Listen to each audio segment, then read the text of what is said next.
Hey guys, Magic Master here. I once again returned from the dead with another card trick for you guys, and today I've got a pretty cool prediction card trick in which the prediction seems impossible to reach.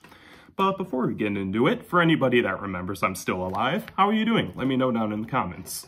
Also, my 5-year anniversary is coming up soon, and I'm not going to spoil anything, but I think you should tune into that video when it comes out. It's going to be, let's just say, an interesting video. Without further ado, let's get into the performance. So, I would start by having the spectator shuffle the deck.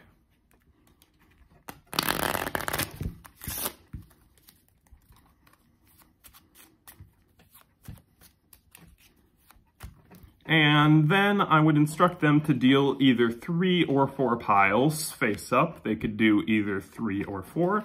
I'll just do 3 for the performance.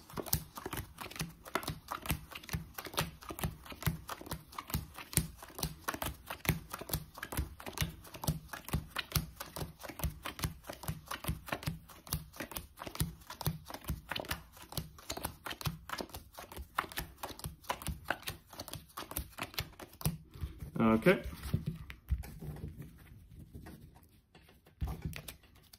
Now what we're going to do is take a look at the top card of each pile. And what we're going to do from here is spell out the value of the card and the suit of the card for each of the cards we have here. So S-I-X-C-L-U-B-S. Set that card off to the side. F-O-U-R-S-P-A-D-E-S. Set that card off to the side. And S-E-V-E-N-S-P-A-D-E-S. Set that card off to the side. Now we're left with 3 cards, and I would have the spectator point to 2 of them. Let's just say they pointed to these 2. We would go ahead and remove those, and we've ended up with the Ace of Diamonds. And I've had this prediction sitting here since the beginning of the trick, and it is also the Ace of Diamonds. Alright guys, that was the trick, and let's get right into the tutorial. So, this is one of the coolest prediction card tricks I've ever seen, just because it can be impromptu, and it doesn't matter what your prediction is coming into the trick, as long as you have it in place before the beginning of the trick.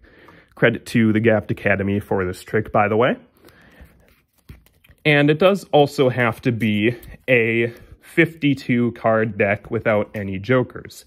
So yes, you can borrow it, but you have to make sure that it is in fact a 52 card deck without jokers, because if it's not, you run the risk of your prediction not actually being in the deck.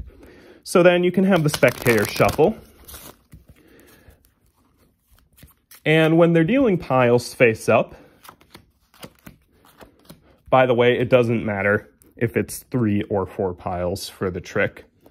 But it actually doesn't matter how many piles they do, but 3 or 4 is kind of like the best way to do the trick, so you just tell them do either 3 or 4.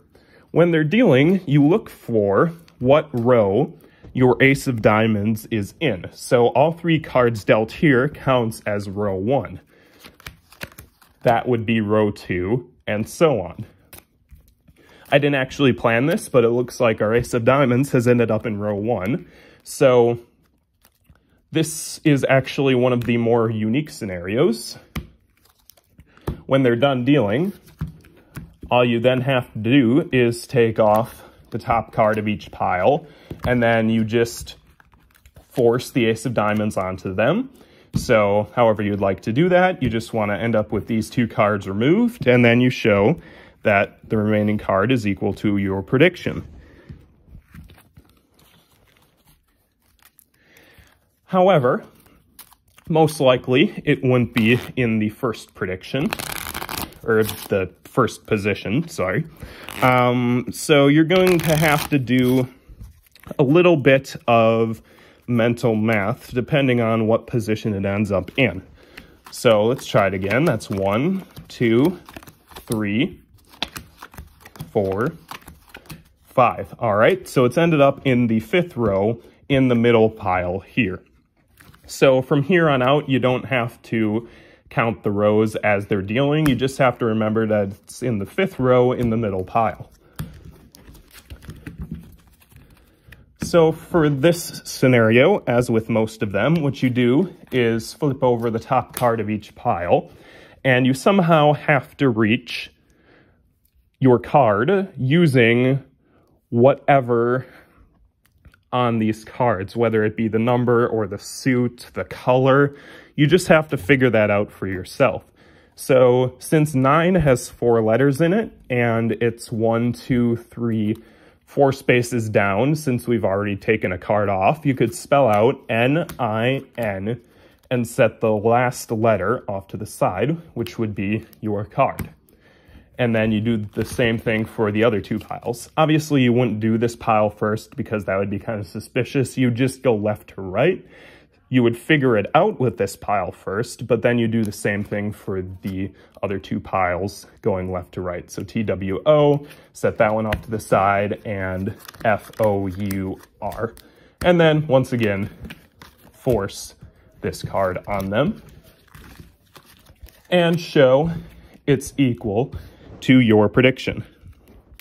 There is something you can figure out for every single number scenario by using the cards. Number 1 and number 2 are kind of like the odd ones out for scenarios, because for 2, what you could do then is take off the top card of each one and then use the next cards. For 3, the method I thought of kind of only works if there were 3 piles. So if they dealt 3 piles and it's 3 down, you could use the number of piles there are and deal that many cards. 1, 2, 3, and use that. If there's 4 piles, that wouldn't really work. But the number 4 works for either 3 or 4 piles, because what you can do is, if it's the number 4 and you have 3 piles, you could deal 1, 2, 3, then set the next card off to the side. If it's 4 piles, you could deal 1, 2, 3, 4, and use the 4th card. So, not really sure how to work in the number 3 with 4 piles, but I'm sure you guys can figure it out. You're pretty smart. But except for 1, 2, 3, or 4, everything else is going to be somehow derived from the top card of the pile. So if it was, let's say, let's do an example here. If it was 8 down in the pile and we end up with the 2 of clubs, what you could do then is take the number of letters in the word 2 and the word clubs. That adds up to 8, but you have to remember that you've already taken 1 card off, so now it's 7 down instead of 8. So then you could count that as the first card. T-W-O-C-L-U-B-S, and then that would be the Ace of Diamonds. So you just have to figure out what to do depending on how far your card down is and whatever card you take off the top of the deck, except for the unique scenarios I talked about. All right, guys, that was the trick. Hope you liked it, and I'll see you next time.